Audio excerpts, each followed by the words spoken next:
Senator Bernie Sanders at the nail salon with Cardi B. This is what's called the 10 nail bars. Do I know nail bars? Hey! This is Senator Bernie Sanders. I am with Cardi B. We're at the 10 Nail Bar in Detroit, Michigan, talking about some of the most important issues that impact you. Education, jobs, wages, police brutality. Now, we're in the nail bar. Cardi's nails and mine are just a little bit different.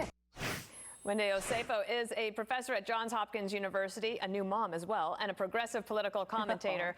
Lisa Booth is a Fox News contributor and VP at High Noon Strategies. Great to have you both with us. So, I kind of love that video. It's got a cool vibe there, Wendy. What do you think about Bernie Sanders hanging out with Cardi B?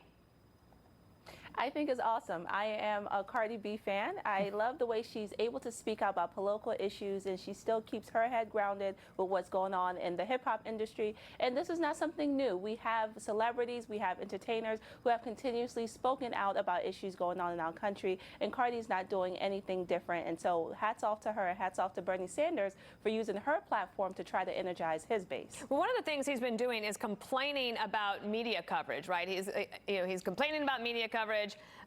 Lisa, that has been an effective strategy for someone we know. It has, but I mean, look, maybe if you're talking about a specific candidate, they can make the claim that they're treated differently by the media. But if you look collectively, the left is, or the media is absolutely biased against Republicans and towards or treat Democrats much more favorably. I mean, all you have to do is go through the fact that the New York Times just recently changed that headline because of liberal backlash.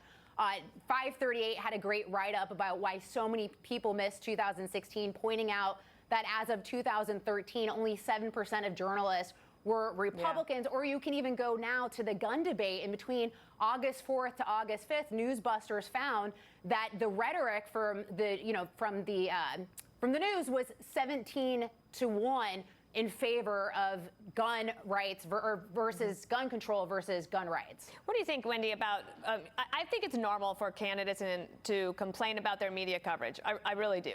That you can see that, but is it effective? Like, do they have merit in this case?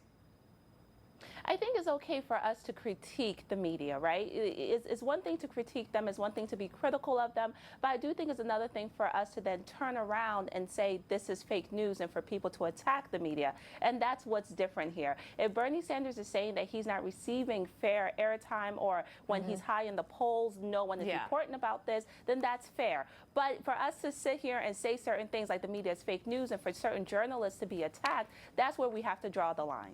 Well, let me also ask you about this, because we have to talk about Stacey Abrams. So she ran for governor of Georgia. She's never actually conceded that race. She basically said this on Rachel Maddow's show last night. They've been hard at work at suppressing the vote, at dismantling democracy. It's our responsibility to not just wait to see what happens, but to actually fight back. She said basically two things, Lisa: that she is open to running as a vice presidential candidate, and number two, that she's going to work on a new charity that she is basically going to try to deal with the issue, as she describes it, suppression of the vote. Do you think anybody will take her up on the idea of being vice president? I don't think they should. I just think she is too polarizing. And think about this. The reason why she's been pushing this voter suppression narrative is because it's boosting her career. She's leading this voting rights group. It's what has kept her relevant in the news cycle, but it's a fallacy. The race was not stolen for her. She lost by 55,000 votes. And if you look at turnout, it reached almost 4 million Georgians turned out to vote in the 2018 midterm election. It neared presidential levels. So there was not the voter suppression that she alleged. She just lost. And so I think she would end up being too polarizing of a vice presidential pick.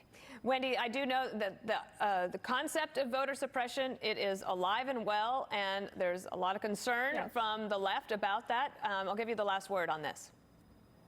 I would say voter suppression is something that is alive and well. We have data that supports that. And as far as Lisa saying that she should not, well, let's be clear. Let's talk about the facts. Stacey Abrams was the first female black gubernatorial candidate for any major party. So she has history behind her. So yes, she should be tapped to be a vice president, because if not her, then who? She has brought out voters. She energized the base, not just in Georgia, but globally. So she brought out Oprah Winfrey. So she is a strong contender tender. We'll see if anybody takes her up on it. Wendy Osefo, congratulations on the new baby, and Lisa Booth, Thank you, Dana. Yes, congratulations, Wendy. Thank you, Lisa. All right, would you pay